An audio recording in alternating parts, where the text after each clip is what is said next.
जय हिंद दोस्तों, नीतीश ऑलराउंडर के चैनल पे आप सभी लोगों का स्वागत है। दोस्तों इस वीडियो में हम लोग महाजनपद से जुड़े कुछ महत्वपूर्ण बातों पे चर्चा करेंगे। इससे पहले दोस्तों यदि आप लोग मेरे चैनल पर नए हैं तो प्लीज़ चैनल को सब्सक्राइब कर लीजिए तथा बेल आइकन को भी प्रेस कर लीजिए, जिससे मैं इन फ्यूचर कभी भी अगर वीडियो अपलोड करूँ तो आपको सबसे पहले नोटिफिकेशन प्राप्त हो। ठीक है दोस्तों, जैसे शुरू करते हैं। देखिए दोस्तों, सबसे पहले अगर महाजनपद की बात करें तो देखिए दोस्तों, महाजनपद की संख्या कुल 16 है। जहाँ पे देखिए आप यहाँ दर्शाया गया है कि 16 महाजनपद की चर्चा निम्नलिखित किताबों से प्राप्त होती है। अर्थात कुल कितने महाजनपद थे तो 16 महाजनपद थे। ठीक है, देखिए दोस्तों, जो अंगुत्तर निकाय है और एक भगवती सूत्र है, ये दो ग्रंथ हैं। जो अंगुत्तर निकाय है ये बौद्ध धर्म का ग्रंथ है और जो भगवती सूत्र है ये जैन धर्म का ग्रंथ है। तो दोस्तों देखिए, बौद्ध धर्म के जो ग्रंथ अंगुत्तर निकाय है इससे 16 महाजनपद के चर्चा इन किताब में मिले हैं। ठीक है, और जैन धर्म का जो भगवती सूत्र ग्रंथ है इसमें से भी आपके 16 महाजनपद की चर्चा मिले हैं। ठीक है, तो चलिए थोड़ा सा कुछ और देखते हैं। देखिए दोस्तों, महाजनपद और उनकी राजधानी से भी प्रश्न बन जाता है एग्जाम में, तो इसको भी आप अच्छे से ध्यान देंगे। जैसे यहाँ पे देखिए एक आपके बॉक्स में महाजनपदों को सजाया गया है और यहाँ पे उन महाजनपद के राजधानी किसे बनाया गया था, यहाँ पे राजधानी को सजाया गया है। तो आप इस बात को भी बहुत अच्छे से ध्यान देंगे। ठीक है, जैसे मैं कुछ पढ़ को आपको बता देता हूँ। जैसे गांधार महाजनपद का राजधानी तक्षशिला को बनाया गया था, जो कि इस समय पाकिस्तान में है।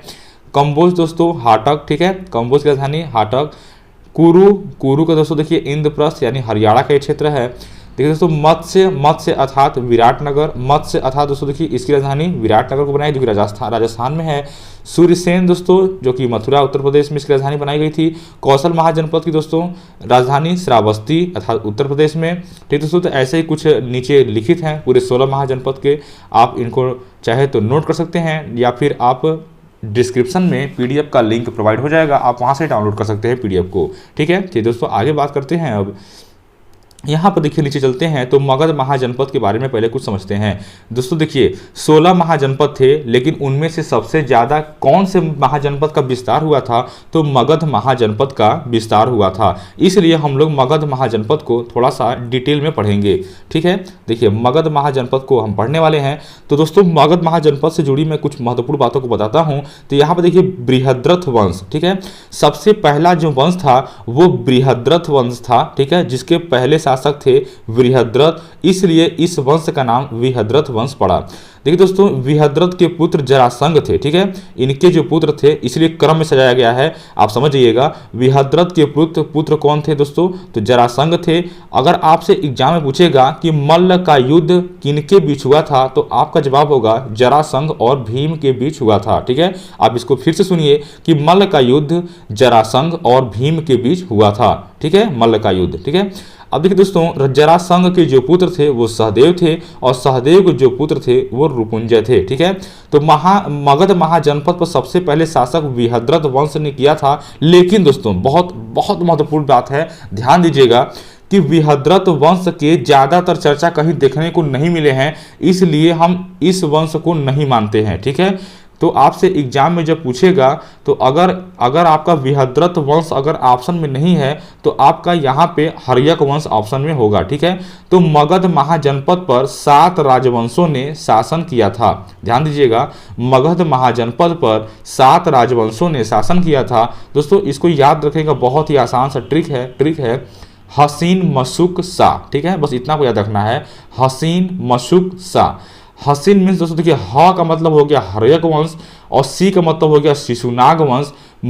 यहाँ देखिए न का मतलब हो गया नंद वंश, म का मतलब हो गया आपका मौर्य वंश, शु का अर्थ हुआ शुंग वंश, क का अर्थ हुआ कर्ण वंश तथा सा का अर्थ हुआ सातवाहन वंश। ठीक है, तो सबसे पहले दोस्तों ये 7 वंशों ने आपके राज किए मगध महाजनपद पर। तो सबसे पहले जो है कि शासकों ने, कौन से शासक ने राज किया तो हर्यक वंश। ठीक है, तो दोस्तों आइए सबसे पहले हम लोग अब हर्यक के वंश के बारे में जानते हैं। तो यहाँ पर देखिए हर्यक वंश के संस्थापक बिंबिसार थे। अब ये आपसे एग्जाम में क्वेश्चन पूछ सकता है कि हर्यक वंश के संस्थापक कौन थे, तो बिंबिसार थे। ठीक है, देखिए एक बार क्या हुआ कि हर्यक वंश यानी जो मगध महाजनपद था, मगध महाजनपद के नीचे जस्ट आपके एक अवंती महाजनपद जो मध्य प्रदेश में था, अवंती महाजनपद। ठीक है, तो अवंती महाजनपद के जो राजा थे वो राजा चंद्रप्रद्योत थे। ठीक है, तो दोस्तों ये बहुत बीमार पड़ जाते हैं। ठीक है, ये जो राजा चंद्रप्रद्योत हैं इनको उस समय के काल में बहुत ही भीषण या खतरनाक बीमारी हो जाती है जिनसे इनकी मृत्यु भी हो सकती थी। ठीक है, लेकिन ये दोस्तों ये जो बिंबिसार हैं यानी जो हर्यक वंश के संस्थापक हैं, ये अपने दरबार में से जीवक नाम के वैद्य को भेजते हैं। ठीक है, जीवक नाम के वैद्य को भेजते हैं और ये राजा चंद्रप्रद्योत का इलाज करते हैं और वो चंद्रप्रद्योत ठीक हो जाते हैं। ठीक है, तो इसके ठीक हो जाने से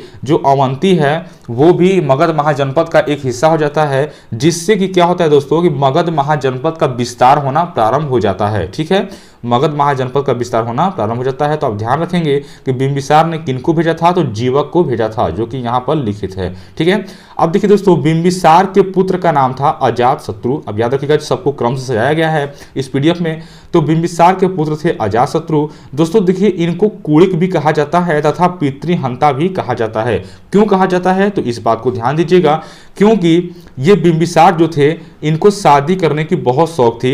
ये शादी इसलिए करते थे कि जब भी कहीं भी बहुत सारी शादियां करेंगे, कई जगह शादियां करेंगे, तो वहाँ की जो संपत्ति है वो इनकी हो जाएगी, बिंबिसार की हो जाएगी, जिससे इनके महाजनपद में काफ़ी मतलब बढ़ोतरी होगा। ठीक है, तो ये इतनी शादियां करते थे, बुढ़ापे में भी ये शादियां करते थे और अजातशत्रु को शादी करने का मौका नहीं देते थे और दोस्तों इनको राज करने का मौका नहीं देते थे, जिसके कारण अजातशत्रु जो है कि अपने पिता की मृत्यु कर देते हैं। ठीक है, मार देते हैं उनको, तो इसलिए इनको कुड़िक तथा पितृहंता भी कहा जाता है। ठीक है दोस्तों, अब देखिए अजातशत्रु के द्वारा क्या कार्य करवाया गया था, तो इन्होंने राजगीर को चारों ओर से किला से घिरवा दिया था। दोस्तों ये राजगीर पे चर्चा कर लेता हूं।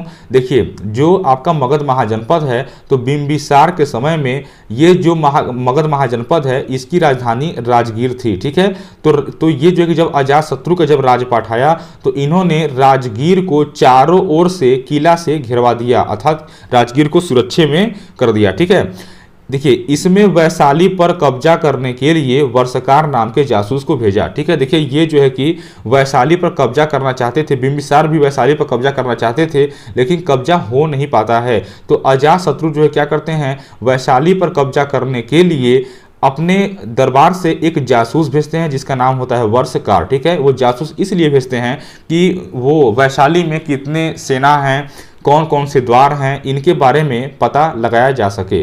ठीक है, तो इसके लिए वर्षकार नाम के जासूस को वो भेजते हैं। ठीक है, बाद में वो जो है कि इसको वैशाली को जीत भी जाते हैं। ठीक है, चलिए दोस्तों अब आगे बात करते हैं। तो अजातशत्रु के पुत्र का नाम था उदाइन। ठीक है, अजातशत्रु के पुत्र का नाम था क्या था दोस्तों, तो उदाइन था। इसने राजधानी पाटलिपुत्र अर्थात पटना को बनाया। दोस्तों देखिए जब मगध महाजनपद का विस्तार होने लगा, यानी ये क्षेत्र बहुत बड़ा रूप लेने लगा, तो दोस्तों उदाइन ने क्या सोचा कि अब महाजनपद की राजधानी अब ऐसी बनाई जाए जहां से सब कुछ हैंडल कर सकें। ठीक है, तो इन्होंने क्या किया, पाटलिपुत्र को अर्थात पटना को अपनी राजधानी बनाया। आप याद रखिएगा कि पटना को राजधानी किसने बनाया, तो उदाइन ने बनाया। ठीक है, अब देखिए दोस्तों ये उदाइन जो थे, उदाइन ने भी अजातशत्रु की हत्या की थी, इसलिए इन्हें भी पितृहंता कहा जाता है। ठीक है, उदाइन ने भी अपने पिता अजातशत्रु की हत्या की थी, इसलिए इन्हें भी पितृहंता कहा जाता है। अब दोस्तों देखिए उदाइन के जो पुत्र थे इनका नाम था नागदशक। ठीक है, उदाइन के पुत्र का नाम था नागदशक। ठीक है दोस्तों, लेकिन ये उदाइन जो है ये नागदशक से बोल देते हैं कि बेटा तुमको जब भी शादी करना होगा बता देना। ठीक है, इनको डर था कि कहीं ये हमारा बेटवा भी हमको ना मार दे। ठीक है, तो देखिए दोस्तों अब नागदशक से महत्वपूर्ण बातों को जान लेते हैं। यह हर्यक वंश का अयोग्य शासक था। ठीक है, देखिए नागदशक जो है वो बहुत अयोग्य शासक था अर्थात बकलोल था। इसके सेनापति शिशुनाग ने नागदशक की हत्या कर दी थी। ठीक है, देखिए नागदशक ने एक सेनापति रखा होता है। ठीक है, और उस सेनापति का नाम रहता है शिशुनाग। ठीक है, तो शिशुनाग ने ही यानी नागदशक के सेनापति शिशुनाग ने ही नागदशक की हत्या कर देता है। ठीक है, नागदशक की हत्या कर देता है और हत्या करने के बाद एक नए वंश की स्थापना करता है और वो अपने नाम पर ही उस नए वंश का नाम रखता है शिशुनाग वंश। ठीक है, तो हर्यक वंश के बाद कौन सा वंश आएगा? शिशुनाग वंश। यहाँ पे दोस्तों शिशुनाग वंश से जुड़े कुछ महत्वपूर्ण बातों को देख लेते हैं। इनके शिशुनाग वंश के संस्थापक कौन है? तो शिशुनाग है। ठीक है, शिशुनाग का पुत्र कौन था? कालाशोक था। कालाशोक का पुत्र कौन था दोस्तों? तो नंदीवर्मन था। अब दोस्तों यहाँ पे देख लीजिए, नंदीवर्मन के सेनापति महापदम नंद ने नंदीवर्मन की हत्या कर दी तथा नंद वंश की स्थापना की। जैसे दोस्तों देखिए हर्यक वंश में वो शिशुनाग जो है कि इनके नागदशक की हत्या कर देते हैं, ठीक उसी प्रकार से नंदीवर्मन के भी सेनापति जिनका नाम होता है महापदम नंद, ये नंदीवर्मन की हत्या करके एक नए वंश की स्थापना करते हैं जिसका नाम होता है नंद वंश। ठीक है, तो दोस्तों अगले वीडियो में हम लोग नंद वंश पे चर्चा करेंगे और नंद वंश के साथ साथ सभी महाजनपदों पे जो आपके शासकों ने राज किया उन सभी के बारे में हम पढ़ेंगे। ठीक है, तो दोस्तों ये वीडियो अगर आपको पसंद आया तो प्लीज लाइक जरूर कीजिएगा, अपने दोस्तों के पास भी शेयर करिए तथा दोस्तों फिर से ध्यान दीजिए कि इस वीडियो के जो PDF है उसे आप डिस्क्रिप्शन में एक लिंक के माध्यम से डाउनलोड कर सकते हैं, आपको नोट करने की आवश्यकता नहीं पड़ेगी। ठीक है दोस्तों, चलिए दोस्तों मिलते हैं नेक्स्ट वीडियो में। जय हिंद।